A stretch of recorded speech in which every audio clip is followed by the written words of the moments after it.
हाय बच्चों, आज हम फिर अपने सेशन में उपस्थित हैं। ठीक है, सर्वनाम पढ़ा रहे हैं।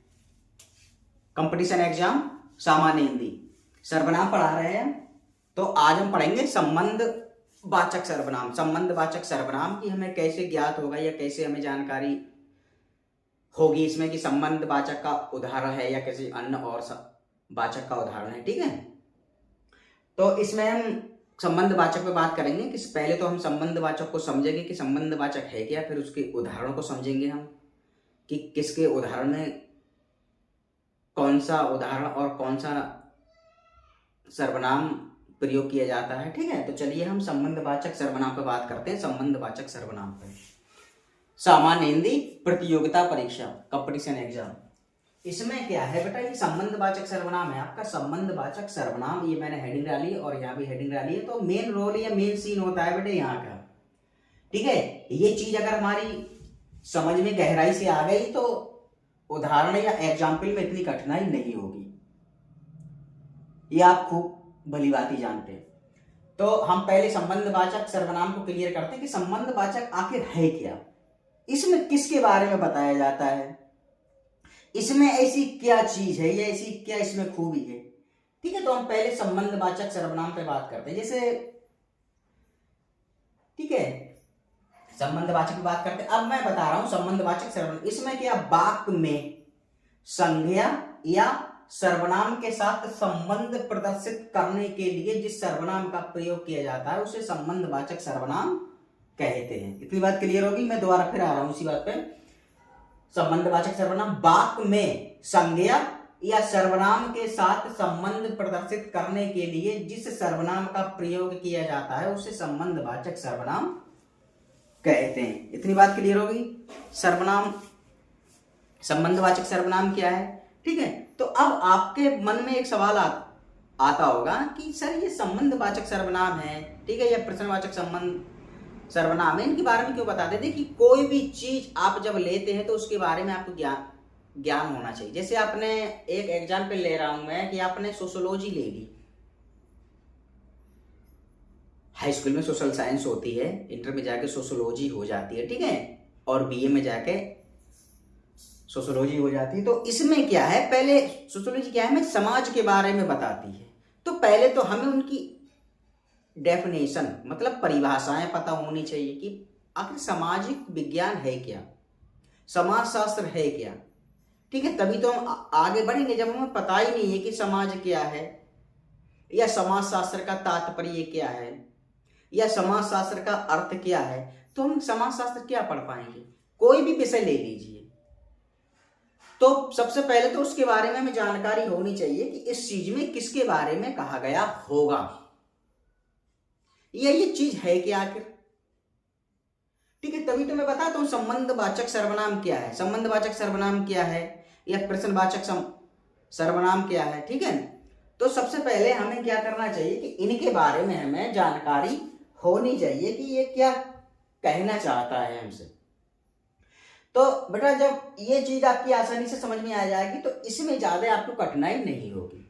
ठीक है, तो सबसे पहले जैसे मैथ लेते हैं हम पे भी मैथ था, हमने भी मैथ पढ़ा है, ऐसा नहीं कि हमने नहीं पढ़ा डायरेक्टली यहाँ आ गए, हमने भी मैथ पढ़ा है।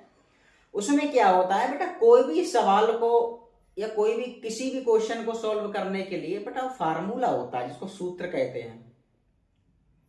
ठीक है, उस सूत्र के ही मुताबिक हमें या उस सूत्र के ही अकॉर्डिंग हमें चलना पड़ता है। ठीक है, तो यही चीजें इसमें भी हैं कि भाई जैसे इंग्लिश में होता है किसी बच्चे की ग्रामर स्ट्रांग होती है, बड़ा मजबूत होती है, तो जिस बच्चे की ग्रामर स्ट्रांग होती है तो वो इंग्लिश सॉल्व कर जाता है। जिस बच्चे की ग्रामर स्ट्रांग होती है वो इंग्लिश स्ट्रांग, ठीक है, इंग्लिश सॉल्व कर जाता है। ऐसा ही हिंदी में है, जिस बच्चे की अगर व्याकरण स्ट्रांग है, मजबूत है, ठीक है, मजबूत, वो हिंदी भी सॉल्व कर जाएगा, एक आशा की जा सकती है उससे। तो ये सारी चीजें बेटा पकड़ की होती हैं, पकड़ बनाइए अपने सब्जेक्ट पे। अब जैसे आप अभी तो कुछ नहीं, आप हाई स्कूल इंटर वगैरह में हैं, और अगर कंपटीशन में देखते होंगे, मैं तो कंपटीशन की तैयारी करा रहा हूँ मैं, और जब कंपटीशन में आप बैठेंगे, जैसे यूपी पीजीटी वगैरह है, यूपी टीजीटी वगैरह है, ठीक है, तो उसमें व्याकरण से सवाल बनते हैं। तो ऐसा ही है बेटा, जब तक किसी चीज के बारे में जानकारी नहीं होती है ना सब्जेक्ट में, जब लोग हम उसके बारे में ज्यादा कुछ नहीं जान सकते। ऐसी तभी तो मैं ये बता रहा हूं। अब जैसे मैं यहाँ संबंधवाचक सर्वनाम पे बात कर रहा हूं, इसमें क्या है संबंधवाचक सर्वनाम, इसमें क्या वाक्य में संज्ञेय सर्वनाम के साथ संबंध प्रदर्शित करने के लिए जिस सर्वनाम का प्रयोग किया जाता है उसे संबंधवाचक सर्वनाम कहते हैं। इतनी बात क्लियर होगी, मैं दोबारा फिर बता रहा हूं। उस पर आपके मन में ये विचार उत्पन्न होता होगा कि सर बार बार उसी चीज पे नहीं, एक बार नहीं 4 बार देखो, 5 बार देखो, जब तक समझ में जब तक नहीं आए, जब तक करते रहो, जब तक क्लियर नहीं हो। अब इसमें क्या है संबंधवाचक सर्वनाम, वाक्य में, ठीक है, वाक्य में संज्ञेय सर्वनाम के साथ संबंध प्रदर्शित करने के लिए जिस सर्वनाम का प्रयोग किया जाता है उसे संबंधवाचक सर्वनाम कहते हैं। वाक्य में संज्ञेय या सर्वनाम के साथ संबंध प्रदर्शित करने के लिए जिस सर्वनाम का प्रयोग किया जाता है उसे संबंधवाचक सर्वनाम कहते हैं। इतनी बात क्लियर हो गई? क्लियर हो गई? अब इसमें क्या है, उदाहरण में आ रहा हूं, मैं उदाहरण बता रहा हूं। इसमें क्या है, जिसकी लाठी उसकी भैंस, इसकी लाठी उसकी भैंस, भाई जिसकी लाठी होगी उसकी भैंस होगी। संबंधवाचक है, संबंध हो रहा है इसमें कि जिसकी लाठी होगी उसकी भैंस होगी। इसमें साफ साफ लिखा है, पहले यहां मेन सीन या मेन रोल बेटा यहां होता है। आप यहां देखिए, वाक्य में संज्ञा या सर्वनाम के साथ संबंध प्रदर्शित करने के लिए जिस सर्वनाम का प्रयोग किया जाता है उसे संबंधवाचक सर्वनाम कहते हैं। अब जैसे एक उदाहरण है, जिसकी लाठी उसकी भैंस, जिसकी लाठी होगी उसकी भैंस होगी।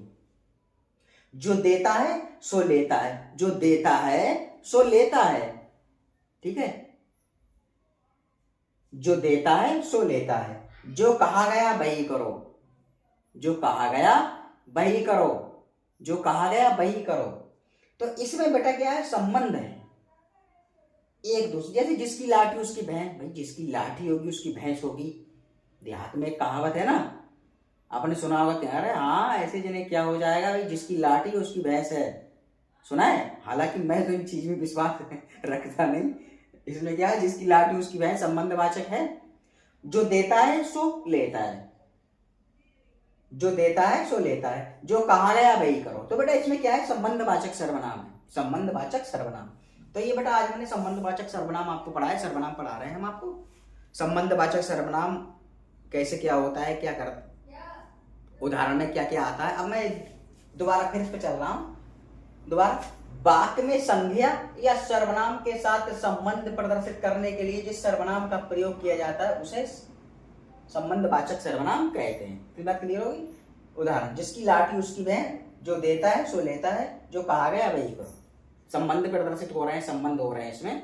तो बेटा यहाँ क्या है, संबंधवाचक सर्वनाम का प्रयोग यहाँ किया गया है, ठीक है। तो मैं कंपटीशन एग्जाम की तैयारी कराता हूँ, सामान्य हिंदी, ठीक है।